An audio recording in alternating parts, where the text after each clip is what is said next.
ஒட்டுமொத்த அரங்கும் யாருடைய குரலுக்காக காத்துட்டு இருக்கோ, அரங்கத்திலையும் சரி ஆன்லைன்லையும் சரி எவ்வளோ பேர் ரசிச்சுட்டு இருக்கீங்க, வெயிட் பண்ணிருக்கீங்க அப்படின்றது தெரியும்.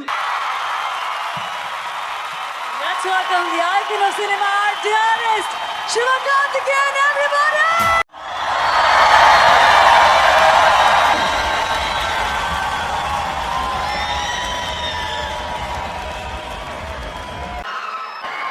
எல்லாருக்கும் ஃபர்ஸ்ட் வணக்கம். என்னோட மதராசி டீம், ப்ரெஸ், மீடியா, தானு சார், ஆர்பி சௌத்ரி சார், இங்கே வந்திருக்கிற கெஸ்ட்ஸ், ஃபேமிலி, இங்கே இருக்க ஸ்டூடெண்ட்ஸ் எல்லாருக்கும் வணக்கம்.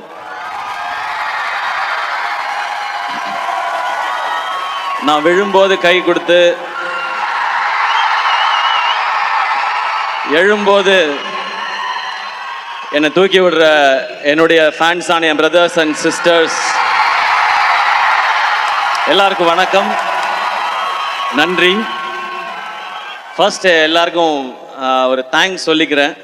இதுக்கு முன்னாடி அமரனுக்கு நீங்கள் கொடுத்த வரவேற்புக்கு ரொம்ப பெரிய நன்றி. இது அமரனுக்கு அடுத்த படம் மதராசி. பட் இதுக்குள்ளே போகிறதுக்கு முன்னாடி நான் ஃபஸ்ட்டு யோசிச்சது என்னென்னா, இப்போ நம்ம ஒரு ஃபங்க்ஷன், ஒரு ஈவெண்ட் அப்படின்னா ஸ்டேஜ் முக்கியம், லைட்ஸ் முக்கியம், பெர்ஃபார்மன்ஸ் முக்கியம், இந்த மாதிரி சூப்பரான ஆங்கர்ஸ் முக்கியம். பட் இதெல்லாம் தாண்டி ரொம்ப முக்கியம் க்ரௌட், ஆடியன்ஸ். நீங்கள் இல்லைன்னு வச்சுங்களேன், அதுவும் இப்படி ஒரு இதில் இப்போ ஆடியோ லான்ச்க்கு என்ன ஆயிடுச்சுன்னா, க்ரௌடு முக்கியன்றதை விட அந்த வென்யூ முக்கியமாயிடுச்சு. Sairam college, thank you. நீங்களாம் காலேஜ் வரீங்களோ இல்லையோ, நான் அடிக்கடி வந்துடுறேன் சாய்ராம் காலேஜுக்கு. எனக்கு தெரிஞ்சு நம்ம சார் இருக்காரு, எனக்கு தெரிஞ்சு ஆடியோ லான்ச்சுக்கு ஒரு தனி கோர்ஸ் வந்துடும் நினைக்கிறேன் சாய்ராம் காலேஜில் கொஞ்ச நாளில். ஸோ எனக்கு முன்னாடி வரும்போது ஆடியோ லான்ச்சுக்கு போகிறோம், அங்கே எப்படி இருக்கும் அப்படின்னு தெரிலன்னு இருந்துச்சு. இப்போ சாய்ராமுக்கு போகிறோம், நம்ம இடத்துக்கு போகிறோம், என்ன ஜாலியாக இருக்கும் அப்படின்றது தான் ஃபீல். இது நான் சும்மா நீங்கள் கை தட்டுவீங்க அப்படின்றதுக்கு சொல்லலை. இங்கே இருக்கிற இந்த ஹீட்டில், இந்த வேர்வையில் கடந்த 4 மணி நேரமாக நீங்கள் ஒரு எனர்ஜி கொடுத்துட்டு இருக்கீங்கல்ல, வேற லெவல். இங்கே இன்னைக்கு மதராசி ஆடியோ லான்ச். இந்த படத்தை பற்றி பேசுறதுக்கு முன்னாடி நான் ஒரு சின்ன ஃப்ளாஷ்பேக் மட்டும் போயிட்டு வரேன். 2014 போயிட்டு வரேன். ஒரு 14 வருஷம் முன்னாடி, ஒரு 14 வருஷம் முன்னாடி நான் வந்து ஆங்கராக இருந்த டைம்.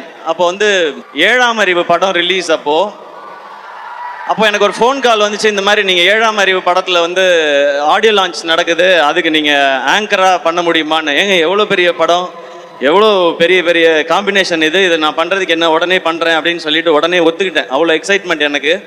அப்புறம் ஒரு 2 நாளில் திரும்ப ஃபோன் வந்துச்சு, இல்லைங்க அது கரெக்டாக வராதுன்னு நினைக்கிறேன், அது வந்து ஒரு ஹீரோ வச்சு போகலான்னு முடிவு பண்ணிட்டாங்க, அதனால நீங்கள் அதில் ஆங்கரிங் பண்ண முடியாது, ஸ்கிரிப்ட் பண்ணுறீங்களான்னு கேட்டாங்க. நான் சொன்னேன், ஏங்க இவ்வளோ பெரிய படத்தில் ஏதாவது ஒரு பார்ட்டாக இருந்தால் கூட எனக்கு ஓகே தான், அதனால் நான் வந்து பண்ணுறேன்னு சொன்னேன். அந்த ஷோ வந்து ஜெய் அண்ணன் ஹோஸ்ட் பண்ணாங்க, எனக்கு அவரை ரொம்ப பிடிக்கும். அதனால நான் இந்த மாதிரி ஒரு ஈவெண்ட் ஸ்டேஜுக்கு பின்னாடி சைடில் நின்று ஜெய் அண்ணனுக்கு வந்து நெக்ஸ்ட் லிங்க் சொல்லிகிட்டே இருக்கணும்.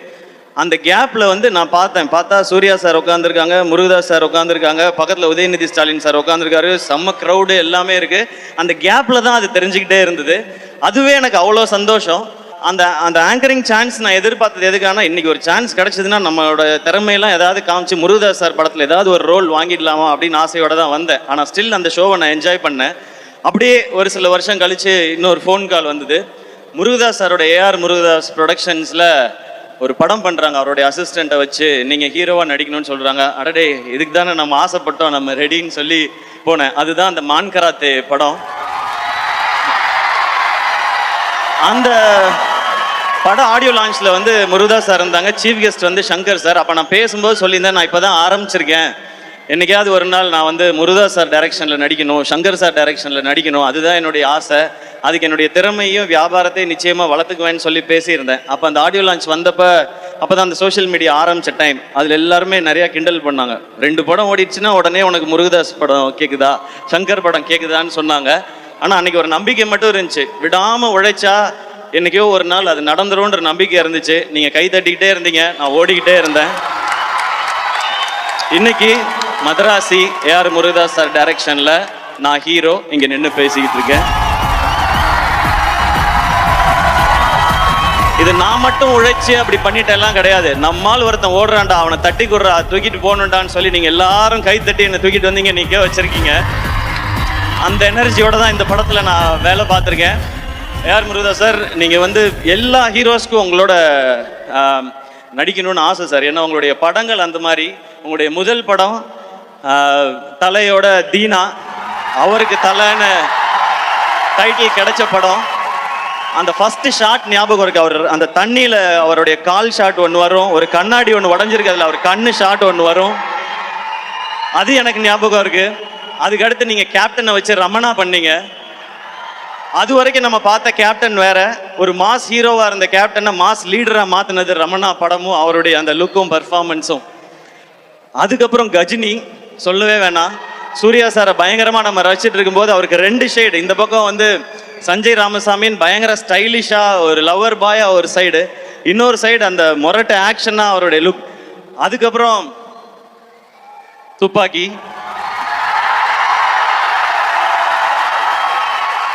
அது தமிழ் சினிமாவில் ஹீரோஸோட மாசை ரீடிஃபைன் பண்ண படம். அதில் விஜய் சார் எப்படி இருந்தாங்க, அந்த ஐ எம் வெயிட்டிங்கிறது பயங்கர ஸ்பெஷல். அதுக்கப்புறம் நீங்கள் கத்தி பண்ணீங்க, தர்பார் பண்ணீங்க. அது மட்டும் இல்லாமல் நீங்கள் ஒர்க் பண்ண ஹீரோஸ்லாம் பார்த்தா சூப்பர் ஸ்டார் ரஜினி சார், இந்த பக்கம் சிரஞ்சீவி சார், இந்த பக்கம் மகேஷ் பாபு சார், அப்புறம் ஆமீர் கான் சார், சல்மான் கான் சார், இந்த வரிசையில் சிவகார்த்திகேயனையும் சேர்த்துக்கிட்டதுக்கு ரொம்ப தேங்க்ஸ். எனக்கு இதெல்லாம் ரொம்ப சர்ரியல் மூமெண்ட் சார். இதெல்லாம் நான் இதுக்கு ஆசைப்பட்டு வரல, ஆனால் இந்த மாதிரிலாம் என்னைக்காவது நடக்கும்னு ஒரு துளி நம்பிக்கையோடு தான் இந்த மேடைக்கு வந்தேன். இதில் நான் இங்கே தமிழ்நாட்டு மக்கள் எல்லாருக்கும் எவ்வளோ பெரிய நன்றி சொன்னாலும் பத்தவே பத்தாது. முருகதாஸ் சாரோட எனர்ஜி, அவருடைய கதை சொல்கிற விதம், இது வந்து தமிழ்நாட்டு மக்கள் எல்லாருக்குமே ரொம்ப பிடிச்சது. எனக்கு இன்னொரு பர்சனலாக ஒரு கனெக்ஷன் இருக்குது. முருகதாஸ் சார், உங்கள் பேரில் என் அப்பா பேரும் இருக்குது, அது ஒரு கனெக்ஷன். என் அப்பாவுக்கு ரொம்ப பிடிச்ச இயக்குனர் நீங்கள். ரமணா அவருக்கு ரொம்ப ரொம்ப பிடிக்கும். ஐ திங்க் இன்னைக்கு அப்பா இருந்தால் பயங்கர ஹாப்பியாக இருந்திருப்பாங்கன்னு நினைக்கிறேன். இப்படி ஒரு டேரக்டரோட நம்ம பையன் ஒர்க் பண்ணுறான்னு சொல்லி. உங்களோட படத்தில் இருக்க விஷுவல் ஆகட்டும், ஹீரோயிசம் ஆகட்டும், சாங்ஸ் ஆகட்டும், பஞ்சஸ் ஆகட்டும், ஃபைட் எல்லாமே ரொம்ப ஸ்பெஷல் சார். இது நீங்கள் ஒரு இன்டர்வியூவில் சொல்லியிருந்தீங்க, என்கிட்டையும் சொன்னீங்க. இந்த கதை ரொம்ப வருஷத்துக்கு முன்னாடி எஸ்ஆர்கேக்கு சொன்னேன் அப்படின்னு சொன்னீங்க. இந்த எஸ்ஆர்கே பண்ண வேண்டிய படம் இந்த எஸ்கே பண்ணதே ஒரு பெரிய பெரிய பாக்கியம் சார். இது நான் எனக்கு தெரிஞ்சு அந்த டைலாக் நான் திருப்பி திருப்பி சொல்லிகிட்டே இருக்கணும்னு நினைக்கிறேன். இந்த உலகம் அடுத்த வினாடிக்குள் ஒளித்து வைத்திருக்கும் ஆச்சரியங்கள் ஏராளம் அப்படின்னு. அப்படி ஒரு ஆச்சரியம் தான் எனக்கு இந்த படம் நடந்தது, உங்களோட ஒர்க் பண்ணதும். உங்களோட ஒர்க் பண்ண இத்தனை நாளும் நீங்கள் கொடுக்குற எனர்ஜி. சார் வந்து ரொம்ப ரேராக தான் டென்ஷன் ஆவாங்க, ஏன்னா ரொம்ப கூல், கரெக்டாக வேலை நடந்தால் போய்ட்டு. அப்படி சாரையே டென்ஷன் ஆக்குற குரூப் இருக்காங்க இங்கே, அவரோட ஏடிஸ். ஸோ உங்களுக்கும் உங்கள் டீமுக்கும் ரொம்ப பெரிய நன்றி. இது பெரிய ஜேர்னி. சாரோட நம்மளால் நிறையா பேச முடியாது, ஏன்னா சார் ரொம்ப ரொம்ப சீனியர். நான் 10th படிச்சுட்டு இருக்கும்போது சாரோட ஃபஸ்ட்டு படம் வந்துச்சு. இன்றைக்கி என் பொண்ணு 7th படிச்சுட்டு இருக்கா. ஸோ அதனால அந்த ஒரு டிஃப்ரென்ஸ் இருக்குது அது. பட் உங்கள் ஏடி டீமோட தான் சார் நிறையா டைம் ஸ்பெண்ட் பண்ணிட்டே இருப்பேன். அது ஒரு செம்ம எனர்ஜி. அது இந்த படம் மொத்த எக்ஸ்பீரியன்ஸுமே எனக்கு செம்மையான எக்ஸ்பீரியன்ஸ். அண்ட் நீங்கள் இந்த படம் ஆரம்பிக்கும் போது ஒரு ஜாலியாக அழகாக சிம்பிளாக அப்படியே லவ் போய் அப்படியே ஆக்ஷனுக்கு மாற்றிருக்காங்க. நான் ஒன்றுமே யோசிக்கல. நான் சார் என்ன சொல்கிறாங்களோ அதை கேட்கணும்னு நினச்சேன். அண்ட் முதல்ல சார் வந்து படம் பண்ணலான்னு சொன்னப்போ எனக்கு பயங்கர எக்ஸைட்மெண்ட்டாக இருந்துச்சு. சார் சூப்பர் சார், ரொம்ப தேங்க்ஸ் சார் அந்த ஆப்பர்ச்சுனிட்டிக்குன்னு. நான் கதை இன்னொரு நாள் சொல்கிறேன்னு சொன்னாங்க. அந்த கதை கேட்க போகிற அன்னைக்கு நான் ஃபஸ்ட்டு போய் சாருக்கு ஃபஸ்ட்டு சொல்லணும்னு நினச்சது, சார் எனக்கு வந்து தீனா மாதிரி, ரமணா மாதிரி, கஜினி மாதிரி, துப்பாக்கி மாதிரி ஒரு படம் வேணும்னு நான் கேட்கவே கூடாதுங்கிறதுல ரொம்ப கிளியராக இருந்தேன். ஏன் அப்படின்னா நான் என் படங்களை பார்ட் 2 எடுக்கவே ரொம்ப யோசிப்பேன். நான் இது வரைக்கும் ரீமேக் பண்ணதில்லை 23 படத்தில். அப்படி இருக்கும்போது அதெல்லாம் தமிழ் சினிமாவோட ஐகானிக் ஃபிலிம்ஸ். அதை திருப்பி பண்ணணும்னு நினைக்கிறதே தப்பு. நான் ரசித்த படங்கள் அது. பட் அதில் இருக்க இம்பேக்ட் கொடுக்குற அளவுக்கு ஒரு கதை இருக்குன்றதை தான் நான் நம்பிக்கையோடு போனேன். ஸோ அந்த ஃபர்ஸ்ட் ஹாஃப் சொல்லி முடித்தோடனே, இன்டர்வல் கேட்டோடனே எனக்கு பயங்கர குஷி ஆகிடுச்சு. அப்புறம் செகண்ட் ஹாஃப் வந்து உங்களுக்கு ஐடியா மட்டும் நான் இன்னொரு நாள் சொல்கிறேன்னு சொல்லி இந்த நரேஷன்லாம் ஒவ்வொரு நாளும் செம்மையாக இருந்துச்சு. அது ஷூட்டிங் ஸ்பாட் எதுவாக இருந்தாலும் சார் ஒரு அழகான ஸ்மைலோடே இருப்பாங்க. நான் ரொம்ப பெரிய டைரக்டர், நீ ஜூனியர் அப்படின்றதெல்லாம் அவங்க கொடுக்கவே இல்லை. ஒரு ஹீரோ அப்படின்னா அவங்களுக்கு என்ன ரெஸ்பெக்ட் கொடுக்கணுமோ அதை தெளிவாக கொடுத்தாங்க. அதனால தான் சார் இன்றைக்கும் ஒரு டாப் டைரக்டராக இருந்துகிட்டே இருக்காங்கன்னு நினைக்கிறேன். தேங்க்யூ ஸோ மச் சார், இந்த படத்துக்கும், இந்த ஜேர்னிக்கும், இந்த எக்ஸ்பீரியன்ஸ்க்கும். இப்போ அப்படியே நான் டீமில் ஒவ்வொருத்தருக்காக வரேன். நான் ஆரம்பிக்கிறதுக்கு முன்னாடி ப்ரொடியூசர் அவங்கள பற்றி பேசுகிறேன். திருப்பதி பிரசாத் சார். இப்போ நீங்கள் பார்த்தீங்க, அவர் வந்து வேட்டி சட்டை போட்டு ரொம்ப சிம்பிளாக சாதாரணமாக இருக்கார். அவர் அப்படி கிடையாது. திருப்பதியில் பாதி அவரோட தான். சார் நம்ம வந்து சார் ரொம்ப கஷ்டப்பட்டு இந்த படம் பண்ணுது சார். சார் சார் எனக்கு தெரியும் சார், திருப்பதியில் நீங்கள் எப்படின்னு எனக்கு தெரியும் சார் அப்படின்வேன்.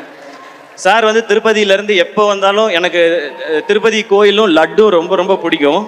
எப்போ வந்தாலும் அந்த லட்டு வாங்கிட்டு வருவார். எனக்கு லட்டு நான் ஆசையாக வாங்குறத பார்த்துட்டு எவ்ரி டைம் வரும்போது சார் லட்டு கொடுக்குதோ துட்டு எப்போ சார் கொடுக்குதோ அப்படின்னு சொல்லி நான் கேட்பேன். ஃபர்ஸ்ட் லட்டு கொடுக்குதோ அப்புறமா துட்டு கொடுக்குதோ அப்படின்னு சொல்லுவார் அவர். அவரோட பேசுகிறதே ரொம்ப ரொம்ப ஸ்வீட்டான ஒரு எக்ஸ்பீரியன்ஸ். அவர் ஒரு பயங்கரமான ஆள். அது உங்களுக்கு இந்த படம்லாம் பார்த்தீங்கன்னா தெரியும். இப்படி ஒரு படத்தை இப்படி எடுக்கணும்னு நினச்சது சார். இந்த படத்துக்கு நீங்கள் செலவு பண்ணியிருக்கிறது அதெல்லாம் ஃபஸ்ட்டு பேசும்போது இந்த காம்பினேஷன் அமைக்கிறது வந்து இது மாவீரன் ஷூட்டிங் நடந்துட்டு இருக்கும்போது ஆரம்பித்தது இந்த ஜேர்னி.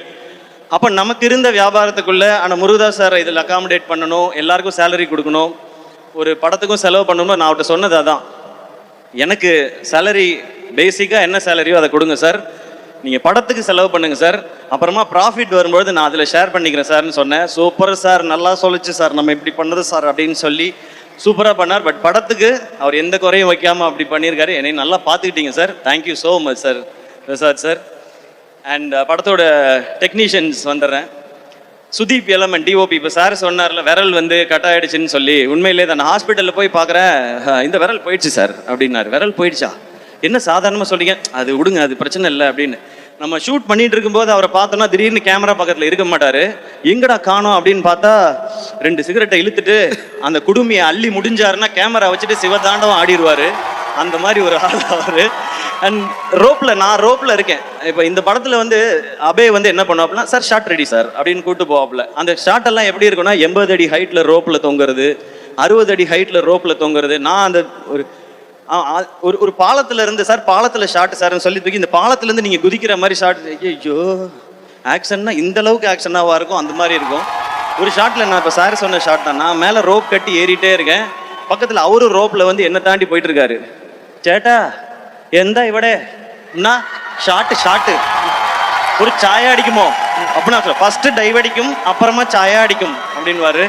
அந்த மாதிரி ஒரு ஒரு ரொம்ப அட்வென்ச்சரஸான ஒரு ஆள் Sudeep LMN. But Crazy working with you brother. அதுவும் ஃபைட்டை அவரும் கெவினும் சேர்ந்து எடுத்துருக்க விதம் டெஃபினட்டாக நீங்கள் லவ் பண்ணுவீங்க. இப்போ ட்ரெய்லர் பார்க்குற எல்லாருமே ஆக்ஷன் சூப்பராக இருக்குன்னு சொல்கிறாங்க. Kevin and Stephen great job, thank you. அதுக்கப்புறம் art director Arun Maaveeran work பண்ணவர். மாவீரனில் நீங்கள் பார்த்த எல்லாமே மேக்ஸிமம் செட்டு தான், அதெல்லாம் ஒர்க் பண்ணவர் அவர் தான். இன்றைக்கி அந்த படத்துக்கு ஒரு பெரிய வரவேற்பு இருக்குது. மாவீரன் அப்படின்னா ஒரு ஸ்பெஷல் ஃபிலிமாக வச்சுருக்காங்க. அதுக்கப்புறம் இந்த படத்தில் சேர்ந்தது ரொம்ப ரொம்ப சந்தோஷம். And artist Vikram brother, Shabeer brother, இவங்களோடலாம் ஒரு சூப்பர் எக்ஸ்பீரியன்ஸ். அண்ட் இந்த படத்தில் பிஜு மேனன் சார் நடிக்கிறாருன்னு பயங்கர எக்ஸைட் ஆகிட்டேன். ஏன்னா எல்லார் மாதிரியும் நானும் ஐயப்பனும் கோஷியமுக்கு பயங்கரமான ஃபேன். அதுலேயும் அந்த செருப்பை கழட்டி விட்டுட்டு ஒரு ஷாட் போவார்ல, அதெல்லாம் பார்த்து நம்ம பயங்கர பேஜாராயிருக்கோம். ஷூட்டுக்கு வருவார், அவர் ஷூட்டில் நடந்து வரும்பொழுது வந்து ஹாய் ஹலோ அப்படின்னு சொல்லுவார். நமக்கு பக் பக்குன்னு இருக்கும். அந்த மாதிரி ஒரு வாய்ஸு, ஒரு ப்ரெசன்ஸ். பட் பேசினா ஒரு ஒரு ஒரு க்யூட்டான ஒரு பேபி, அவ்வளோ நல்ல ஹார்ட் அவருக்கு. இந்த படம் பண்ணிகிட்டு இருக்கும்போது நான் ப்ரொடக்ஷனில் ஒரு படம் ரிலீஸ் ஆச்சு, இல்லை கொட்டுக்காளி ரிலீஸ் ஆச்சு. அப்போ அவர் என்கிட்ட வந்து சொன்னார், டக்குன்னு வந்து படம் ரிலீஸ் இல்லை அப்படின்னாரு. ஆமாம் சார், கேரளாவில் என்ன ப்ரமோஷன்னாலும் என்னை கூப்பிடுங்க, நான் வந்து பண்ணித்தரேன் அப்படின்னாரு. Thank you so much sir. Your ஒரு கிரேட் பர்சன் சார். உங்களோட ஒர்க் பண்ணது, கற்றுக்கிட்டது, வாய்ஸை எப்படி ஒரு சீனுக்கு யூஸ் பண்ணுங்கிறத நான் அவர் நடிக்கும்போது பார்த்துக்கிட்டே இருந்தேன். Thank you so much sir. இந்த படத்தில் நீங்கள் நடித்தது, உங்கள் கூட நான் நடித்தது எனக்கு ரொம்ப ரொம்ப சந்தோஷம் சார். அண்ட் இந்த படத்தில் ராஜேஷ்ன்னு சொல்லிட்டு எனக்கு இந்த கேரக்டருக்காக ஆக்டிங் ட்ரெயின் பண்ணி கொடுத்தார் ராஜேஷ். அவர் இந்த படத்தில் நடிச்சும் இருக்காரு.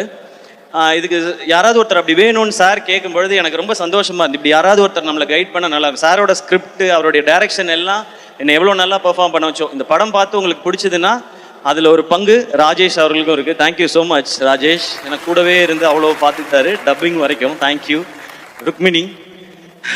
இந்த படம் மதராசின்றது ஒரு ஒரு ஒரு மேட்னஸ், ஒரு ஆக்ஷனாக இருக்கட்டும், லவ்வாக இருக்கட்டும், அது ஒரு மேட்னஸ். அது லவ் எவர் கிரீன். தியாகராஜ பாகவதர் காலத்தில் ஆரம்பித்து அனிருத் அவர்களுடைய காலம் வரைக்கும் லவ்ங்கிறது வந்து எப்போவுமே எவர் கிரீனாக இருக்கிறது. அந்த காலத்துலலாம் லவ் ரொம்ப நல்லா இருந்துச்சுப்பா. இந்த காலத்தில் இந்த ஜென்சி பசங்க லவ்வே சரியில்லைப்பா அவனுங்க, அப்படிலாம் கிடையவே கிடையாது. எல்லா காலத்துலேயும் லவ்ங்கிறது பியூர். லவ் பண்ணுற பசங்களாகட்டும், லவ் பண்ணுற பொண்ணுங்களாகட்டும், உண்மையாக ஒரு பார்ட்னர் கிடைச்சிட்டா அவங்களுக்காக என்ன எக்ஸ்ட்ரீமுக்கும் போவாங்க, என்ன வேணாலும் செய்வாங்க. அப்படி உண்மையாக ஒரு லவ் கிடைச்சா அந்த மாலதின்ற பொண்ணுக்காக ரகு என்ன எக்ஸ்ட்ரீம் வரைக்கும் போவான் அந்த பொண்ணுக்காக அப்படின்றது தான் இதனுடைய ரொம்ப கோர் தாட். கதையை ஒன்றும் ரொம்ப சொல்ல இல்லை சார். ஸோ அதான் சொல்லிட்டேன், அப்புறம் என்னன்றீங்களா சார்? இல்லை ஓகே சார், அவ்வளோட நிறுத்திக்கிறேன் சார். நான் அதுக்கு ஒரு கேரக்டர் வேணும்போது சார் சொன்னாங்க ருக்மிணி இந்த ரோலை பண்ணுறாங்க அப்படின்னு சொன்னாங்க. ஏன்னா அந்த லவ்ன்றது அந்த அந்த அந்த ஹீரோயினையோ அந்த பொண்ணையோ நமக்கு ரொம்ப பிடிக்கணும். ஏன்னா ரியல் லைஃப்பில் பார்த்தீங்கன்னா ஒரு பையன் தான் ஹீரோவாக உணர்றதே ஒரு பொண்ணு அந்த பையனை திரும்பி பார்க்கும்போது தான். அந்த பொண்ணு அவனை லவ் பண்ணும்போது தான் அவன் தான் ஒரு ஹீரோன்னு நினச்சி இருப்பான் அவன். அதுவும் ஒரு பொண்ணு காலத்துக்கும் நான் உன் கூடயே வரேன்னு கையை பிடிச்சிட்டான்னா அவன் சூப்பர் ஹீரோ தான் அது. ஸோ அப்படி ஒரு கேரக்டர் ஒரு பொண்ணு இருக்கணும்னா அதுக்கு ருக்மிணின்னு சொல்லும்போது நான் அந்த டைம் தான் சப்தசாகரதா செல்லோ பார்த்துருந்தேன். கரெக்டாக சொல்கிறேன்னா ஓகே, அதோட சைடியே பார்த்துருந்தேன் நான். அப்புறம் இவங்க அந்த கேரக்டருக்கு ரொம்ப நல்லா இருப்பாங்க. இந்த படம் பார்க்குற எல்லாருக்கும் மாலதியை ரொம்ப பிடிக்கும். அவங்கள பார்த்தா இந்த பொண்ணுக்காக என்ன வேணால் செய்யலான்னு தோணும். அப்படியான ஒரு கேரக்டர் தான். ஸோ ருக்மிணி அவங்க ஷூட்டிங்கில் எப்படின்னா படிச்சுட்டே இருப்பாங்க, புக்கு படிச்சுட்டே இருப்பாங்க. நான் சும்மா ஏமாத்துறாங்க புக்கெல்லாம் வச்சுக்கிட்டு அப்படின்னு நினச்சேன். அப்புறம் பார்த்தா எழுதுவாங்க. ஒரு நாள் போய் கேட்டேன், என்னங்க எழுதுறீங்க அப்படின்னு கேட்டேன். இல்லை என்னோட எக்ஸ்பீரியன்ஸை ஷூட்டிங்கில் நடக்கிற தாட்லாம் நான் எழுதுறேன்னு சொன்னாங்க. ஓ படிக்கிற பொண்ணுடோ அப்படின்னு சொல்லி நான் முடிவு பண்ணிட்டேன். நீங்கள் காலேஜ்லலாம் பார்த்துருப்பீங்க, ஒரு பொண்ணு எல்லா இடத்துலையும் படிக்கும். பஸ்ஸில் படிக்கும், பஸ் ஸ்டாப்பில் படிக்கும், எல்லா இடத்துலையும் படிச்சுக்கிட்டே இருக்கும். ECE EEE பொண்ணுங்கள்லாம் இருப்பாங்க, அவங்களாம் எப்போ பார்த்தாலும் படிச்சுக்கிட்டே இருப்பாங்க. அந்த மாதிரி தான் அவங்க தான். ஆனால் பர்ஃபார்ம் பண்ணுவாங்க. அந்த மாதிரி அவங்களும் அந்த மாதிரி பர்ஃபார்ம் பண்ணியிருக்காங்க. Very happy to work with you. ஒரு ஒரு ரொம்ப ரொம்ப ஒரு ரொம்ப நல்ல கேரக்டர் நீங்கன்றது ஆன் ஸ்க்ரீனில் மட்டும் இல்லை, ஆஃப் ஸ்க்ரீன்லையும் நான் தெரிஞ்சுக்கிட்டேன். So very happy to work with you. And அவங்க இப்போ நிறையா பேன் இண்டியன் ஃபிலிம்ஸ் பண்ணிகிட்டே இருக்காங்க. எல்லாத்துக்கும் என்னுடைய விஷஸ். அவங்கள தொடர்ந்து அடுத்து நான் பேச போகிறது என்னுடைய உயிர் நண்பன், rock star, the most eligible bachelor Anirudh. ஆக்சுவலாக அனி சாரும் நானும் பண்ணுற 8வது படம் அவர் சொன்ன மாதிரி நாங்கள் 8 படம் பண்ணியிருக்கோம். அது இல்லாமல் ஏகப்பட்ட ப்ரோமோ வீடியோ பண்ணியிருக்கோம். பட் இந்த எக்ஸ்பீரியன்ஸ் வந்து எங்கள் 2 பேருக்குள்ளே இருக்கிறது வந்து ஒரு ஹீரோ, மியூசிக் டைரக்டர், ஒரு ஆர்டிஸ்ட், டெக்னீஷியன் அப்படி இருந்ததே கிடையாது. இது என்றைக்குமே அந்த ஃப்ரெண்டுன்றதுக்கும் ஒரு ஸ்டெப் மேலேன்னு நினைக்கிறேன். எனக்கு அவர் அவ்வளோ பிடிக்கும். எதிர்நீச்சல் ஹிட் ஆனப்போ நான் போய் அவர்கிட்ட சொன்னேன், சார் பாட்டெல்லாம் பயங்கரமாக போட்டிங்க, ஆல் காலேஜ் கேர்ள்ஸ், ஃபாரின் எல்லா பக்கமும் என்னை கொண்டு போய் சேர்த்துட்டீங்க என்ன. அவர் அவ்வளோ ஸ்வீட்டாக திரும்ப ஒரு பதில் சொன்னார், இல்லை சார் நீங்கள் தான் என் பாட்டை கொண்டு போய் BNCயில் சேர்த்துருக்கீங்கன்னு சொன்னார். எல்லாரும் கேட்பாங்க உங்கள் 2 பேர் காம்பினேஷனோட சக்ஸஸ்க்கு என்ன ரீசன்னு. இதுதான் ரீசன். நான் அவர் தான் காரணம்னு சொல்லுவேன், அவர் என்ன தான் காரணம்னு சொல்லுவார். பட் முழு காரணம் அந்த ஆள் மட்டும்தாங்க. நமக்கு என்ன தெரியும் பாட்டை பற்றி? அவராக பாட்டு போட்டு இதான் பாட்டுன்னு அனுப்புவார். அவர் நடுவில் சொன்னார், நான் வந்து ஃபீல்ட் அவுட் ஆனாலும் SKக்காக அதெல்லாம் வாய்ப்பே கிடையாது. இன்னைக்கு ஷாருக் கான்ல ஆரம்பித்து எல்லாருக்கும் பாட்டு ஹிட்டு 1000 கோடிலாம் பார்த்துட்டாரு. இன்னும் 2000 இருக்குது, 3000 இருக்குது, 4000 இருக்குது. பல ரெக்கார்டுகள் நம்ம பண்ண வேண்டியிருக்கு சார். நாம மீன்ஸ் நீங்கள் அதில் நானும் சேர்ந்துக்கலாம். அனி இஸ் மை ஃப்ரெண்ட் அப்படின்னு. ஸோ நீங்கள் உங்களோட மியூசிக் அது கொடுக்குற எனர்ஜி நாங்களாம் அடிக்கடி சொல்லுவோம். எல்லாருமே கேட்குறாங்க, ஏன் அனி இன்னும் கல்யாணம் பண்ணிக்க மாட்டேன்றாருன்னு. நாங்களும் கேட்டிருக்கோம். அனி சார் கல்யாணம் பண்ணுங்க சார், எங்களுக்கு மட்டும் 8 மணி ஆனால் வீட்டிலேருந்து ஃபோன் வரணும், எங்கே இருக்கீங்க, எப்போ வருவீங்க அப்படின்னு ஃபோன் வரணும். இவர் 8 மணிக்கு தான் எந்திரிப்பாரு ஜாலியாக, இன்னைக்கு ஒர்க் பண்ணுவோமா அப்படின்னு. அதெல்லாம் பார்க்கும்போது நமக்கு ஒரு மாதிரி இருக்கும். அப்போல்லாம் நான் கேட்போம், ஏன் சார் கல்யாணம் பண்ண மாட்டேங்க? விடுங்க சார் ஜாலியாக இருக்கேன்னு. பட் அவர் ஜாலியாக இருந்தால் நமக்கு ஹிட்டு பாட்டு வருது. நமக்கு ஹிட்டு பாட்டு வேணுமா, அவர் கல்யாணம் நடக்கணுமான்னு யோசிச்சு பார்த்தேன். நமக்கு ஹிட்டு பாட்டு தான் வேணும். அதனால் நீங்கள் ஜாலியாகவே இருங்க சார், எங்களுக்கு வைப் பண்ண பாட்டு கொடுத்துக்கிட்டே இருங்க sir. Okay sir, thank you sir. அனி அவ்வளோ ஸ்பெஷல். அனியோட எந்த அளவுக்கு க்ளோஸ்னா, இப்போ நான் போய் கேட்டேன்னா எந்த படம்னாலும் உடனே ஓகே சொல்லுவார், நோ ப்ராப்ளம் சார் பண்ணிடலாம் சார்னு.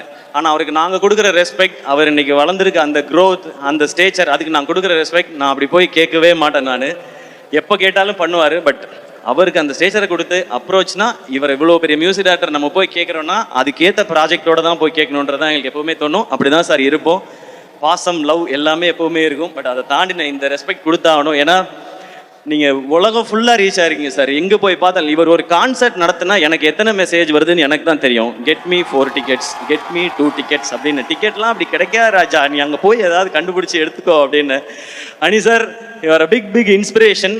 எதுக்கு முக்கியமான சக்ஸஸ்க்கு மட்டும் இல்லை, அந்த சக்ஸஸை எப்படி ஹேண்டில் பண்ணணும்னு தெரிஞ்சுக்கிறதுக்கும். அண்ட் நீங்கள் சொன்ன அத்தனை வார்த்தைக்கும், அன்புக்கும், பாடல்களுக்கும் ரொம்ப ரொம்ப நன்றி. Love you sir, always love you. நான் எப்போவுமே மெசேஜில் அனுப்புறது தான், லவ் யூ சார். இந்த ப்ரோமான்ஸ் போயிட்டே தான் இருக்கும் எங்களுக்குள்ள. அது எப்பவுமே இருக்கும். அண்ணன் தம்பி அந்த மாதிரி ஃப்ரெண்டு எப்படி வேணாலும் வச்சுக்கலாம். Love you sir. அண்ட் மதராசிக்கு நீங்கள் கொடுத்துருக்க ட்ராக் சலம்பலை, அப்புறம் இப்போ வழிகிறேன். இன்னொன்று தங்கப்பூவேன்னு ஒரு பாடல் விவேக் ப்ரோ எழுதியிருக்காரு. ரொம்ப பியூட்டிஃபுல்லான சாங். அந்த சாங் நீங்கள் கேட்கறதுக்காக வெயிட் பண்ணிட்டு இருக்கோம்.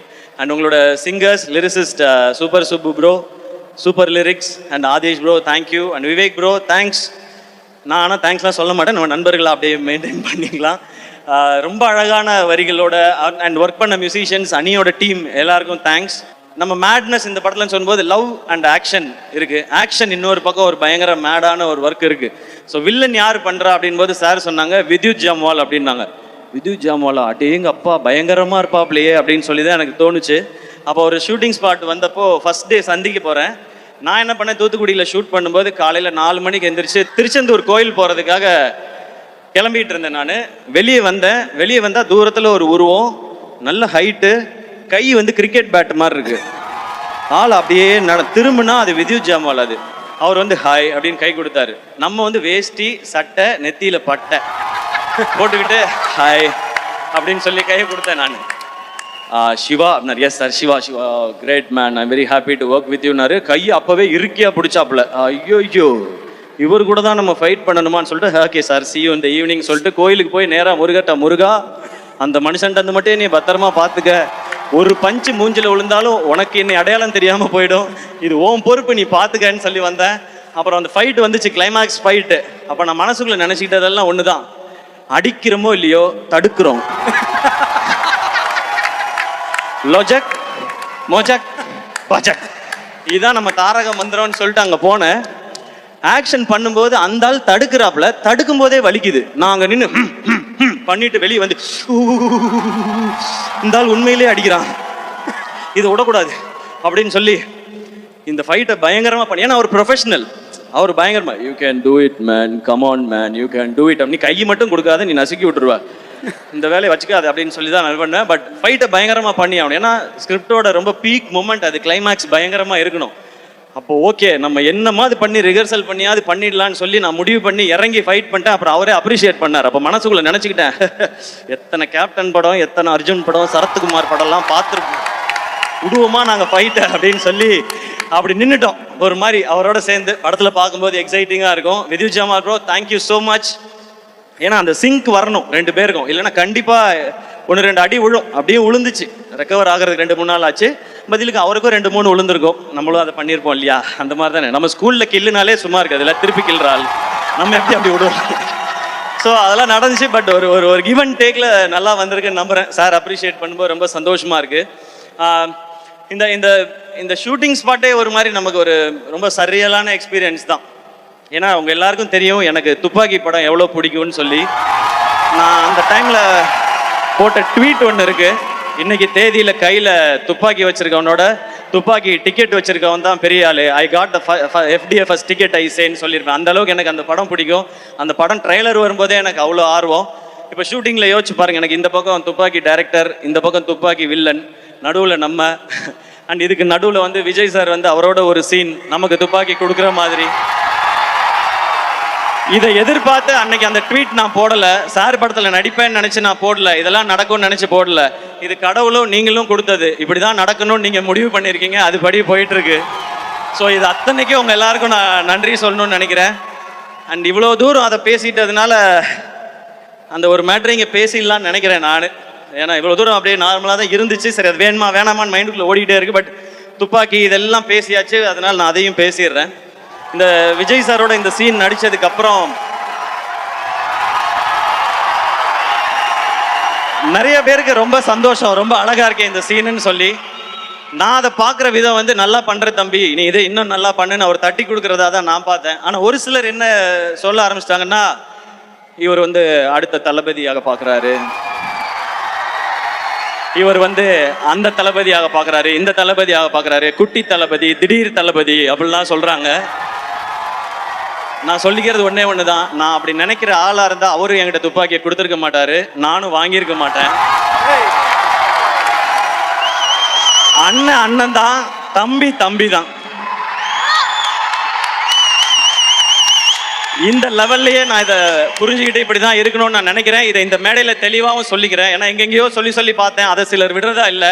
இப்போ என்ன சொல்கிறாங்கன்னா, இவர் வந்து அவருடைய ரசிகர்களை பிடிக்கணும்னு நினைக்கிறார். அப்படிலாம் யார் ரசிகர்களையும் யாரும் பிடிச்சிட முடியாது ராஜா. ரசிகர்ன்றது ஒரு பவர், ஒரு பவர் அது. விஜய் சார் வந்து இன்னைக்கு நான் லாஸ்ட் படம் நடிக்கிறேன், அடுத்து அரசியலுக்கு போறேன் போது பின்னாடியே அவரோட நின்று போறாங்க. தல அஜித் சார் மன்றத்தை கலைச்சு ரொம்ப வருஷம் ஆச்சு. நீங்க மன்றத்தை கலைச்சாலும் பரவாயில்ல, நாங்க உங்க கூட தான் நிப்போன்னு நிக்கிறாங்க. இந்த பக்கம் கமல் சார், அவர் மாதிரி பெர்ஃபார்ம் பண்ண இந்தியாவிலே ஆள் கிடையாது. அவர் வெற்றி தோல்வி இதெல்லாம் விட்டுட்டு உண்மையான கலைஞன், என்னோட கலைஞன், உலகநாயகன் கூட இன்னமும் நிக்கிறாங்க. இந்த பக்கம் சூப்பர் ஸ்டார் ரஜினிகாந்த் சார் 50 வருஷமா சூப்பர் ஸ்டாரா நிற்கும் போது அவங்களோட நிற்கிறாங்க. இந்த மாதிரி தான் அடுத்திருக்க Suriya sir, Vikram sir, Simbu sir, Dhanush sir, இவங்க எல்லாருக்கும் ரசிகர்கள் இருக்கிறாங்க. அப்படி போய் அவங்க ரசிகர்களை நம்ம எடுத்துக்க முடியாது. நம்ம ரசிகர்களை சம்பாதிக்கணும். என்னோட ஸ்ட்ரென்த்துக்கு நான் ஏதோ ஒரு 13 வருஷம் போராடி விழுந்து எந்திரிச்சு கஷ்டப்பட்டு நான் கொஞ்சம் பேரை சம்பாரிச்சிருக்கேன் இங்க.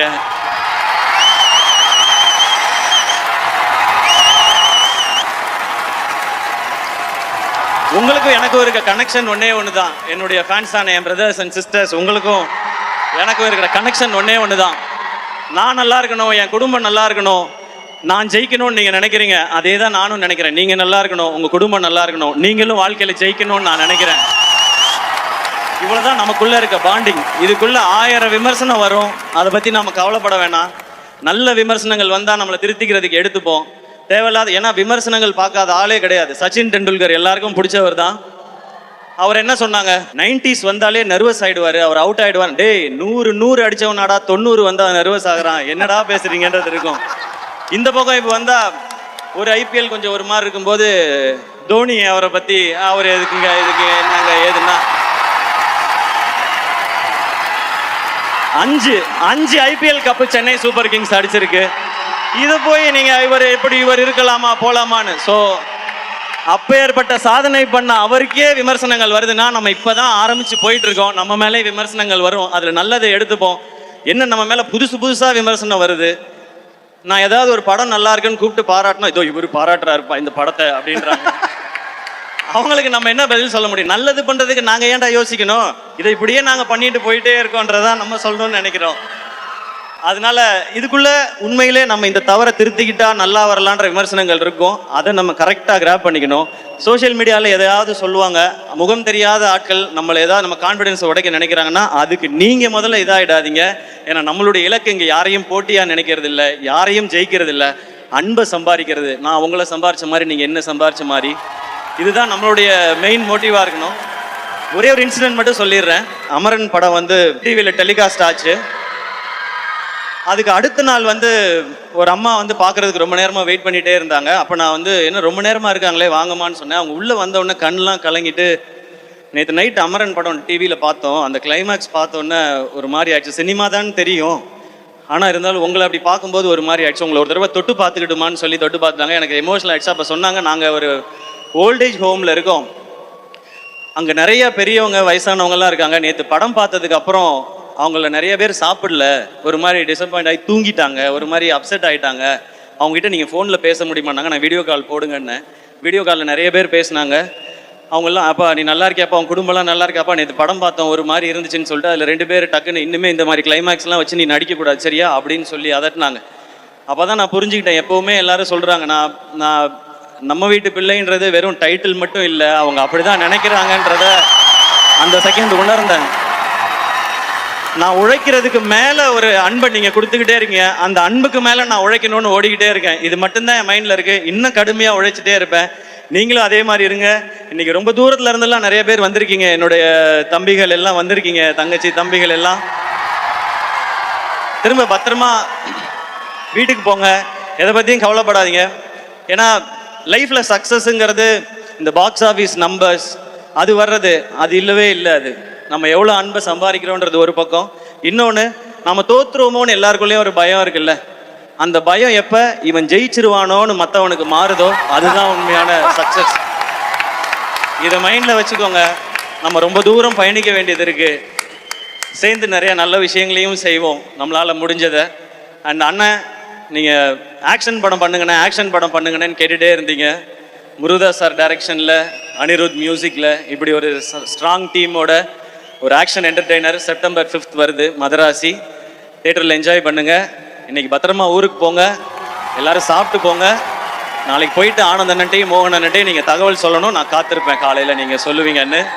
வேறு யாரையாவது மிஸ் பண்ணியிருந்தா மன்னிச்சிருங்க. And thank you lovable friends, N brother and sister 2 பேருக்கும் thank you for all the love and support. And இந்த ஈவெண்ட்டை சிறப்பாக நடத்தின மொத்த டீமுக்கும் அண்ட் மேனேஜர்ஸ் மொத்த எல்லாருக்குமே என்னுடைய ரொம்ப ரொம்ப நன்றி.